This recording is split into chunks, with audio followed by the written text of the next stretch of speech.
I remember Gronk usually would take like 4 boxes of the chicken fingers back to his house. I would.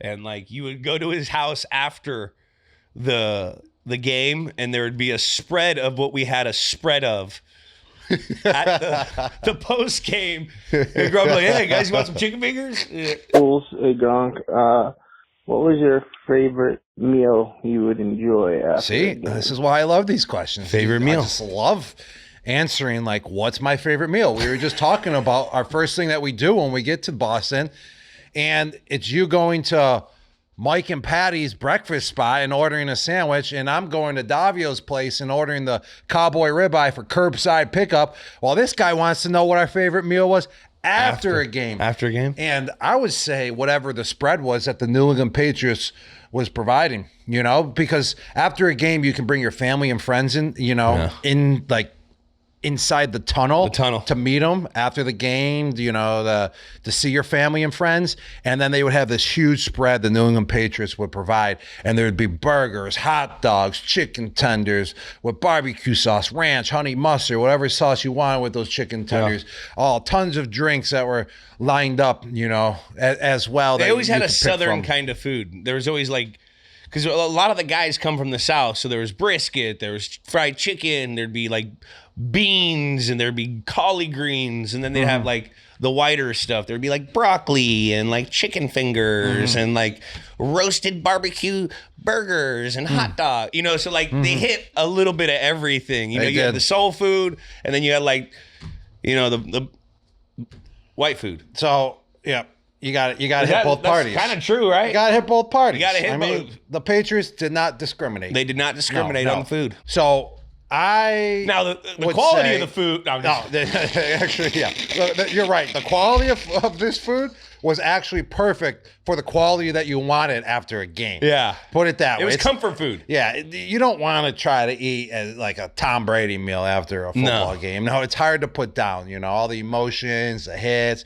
You want to put down a cheeseburger with ketchup and mayonnaise. But my favorite thing to do was take those chicken tenders and just dunk them in as much barbecue sauce that you possibly could and as much ranch or blue cheese that you possibly could. And that was my favorite go-to meal after a game, was those chicken tenders.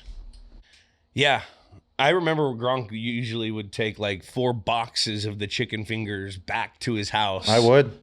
And like you would go to his house after the game, and there would be a spread of what we had a spread of at the post game. And Gronk like, hey guys, you want some chicken fingers? So I'd say the chicken fingers too, Rob. Let's go to the next question. Before we do that, look at the speaker we're using today. Oh. Where? Oh, no way. Oh shit. No way, Jose. That's tight. I love that color too, like that light blue. What kind of blue is this? That's I think that is baby Carolina blue. Carolina blue. It like really shines. Like I would look really good with a t-shirt that is this color. It would bring out your eyes. It would.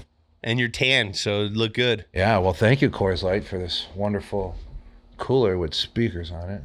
That's always the best.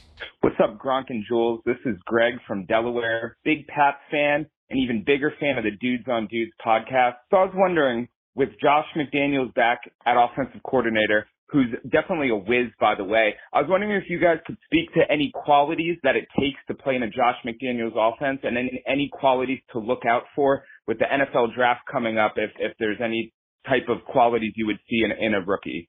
Well, before you start answering this question, Julian, I'm going to leave this one for you, well, majority of it. But he's a big Patriots fan, and he's even a bigger fan of the Dudes on Dudes podcast. So we made it, brother. We made it. We made it because these Patriot fans, they're big fans. They're all in with the Patriots. So that means they're all in with Dudes on Dudes. So we appreciate you, brother. Thank you. Thank you, Greg. Yeah, I would say a good prerequisite to have as a personality or a player in Josh's system is being a smart, tough football player that performs under pressure. That's what he's going to preach.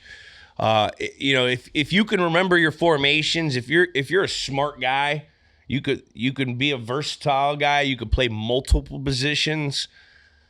which you get that vibe out of Hendrickson in the second round that they drafted, a guy that could play that third down running back, pick up protections, put him out in the Kevin Falk spots in the slot in the pass game on those tiger formations and stuff. Like, I think Josh is going to be great for that. So, like, being a tough guy that's smart, that knows how to get on the same page with Josh. I mean, it's not rocket science, but you just can't. You just got to be able to take in the install, which I'm excited. Mm-hmm. You hit it right on the nose, brother. And one other thing is that he gives everyone an opportunity to shine and showcase your skills. Yeah. So when you get that opportunity, especially if you're an undrafted free agent or if you're like a 7th rounder or 6th rounder, you got to shine in those opportunities. And if you don't shine in those opportunities, it's going to be the next man up. And he's going to let you know that too. So make sure you take advantage of those opportunities. That's what you did, Julian. That's what I did. And you got to be consistent as well out there on the football field. He loves consistent players. But he's going to give you an opportunity, and it's going to be at one of your strengths. Mm-hmm. You know, you may only get that nugget once or twice, whatever your strength is and your type of route you run, or your quickness or your long. He's going to give you that. You just got to make that play, and that's how you continue to gain his trust. And the more plays you make, the more opportunities you get. So that's what I think. Smart, tough football players that perform under pressure. Amen. Yeah, how about this new Pope being from Chicago? That mean anything for the Bears' hopes this season? Yo, when I found out when the smoke comes out, right? Is that the smoke came out? That's that, right? With the little pigeon, I saw the video. Yeah, the smoke comes out. New Pope from Chicago. When that came out, I went down to Vegas and I put a future bet that they would make the playoffs. Mm-hmm. I mean, the Pope went to the goddamn White Sox game back in 20 whatever. And what happened? They fucking sweeped them, didn't they? Swept They Houston. them. Swept Houston. This guy's. After the Pope was there, game 1. It literally They took. swept them. It's going to literally take a Pope to make the Chicago Bears pretty good now. They're not going to make the Super Bowl, but they're going to make the playoffs because of the Pope. You make the playoffs. That's making us. That's big for them. That's a big step. I mean, the Bears also got hope that the Pope is praying for them every single day as well. 1,000. So that's behind them. I mean, The Bears. The Bears. the Bears The might Bears. be playoff decency because of the Pope. They got a Pope before they got a 4,000-yard passer, huh? They sure did. Things are looking up. They got Johnson. They got a couple linemen. They got the Pope. Look, this is the Bears season. They're hoping that Caleb makes that second year step. This is if there's any step to be made, I'm banking that the Pope. You got the Pope. You don't even have to be Catholic. Put all your money on the Bears making the playoffs. Yeah, pretty much. Oh my God. Hopefully everyone goes and puts all their money on, and they go fucking 3 Well, I'm going 16. to. I'm going to back it up. I'm going to put some money I'll on put the some. Bears. I did. I told you when I saw the pigeon video of smoke from the Vatican. Mm-hmm. I've been there. I've seen it. I saw little dudes touching. Well, we're going to be rich.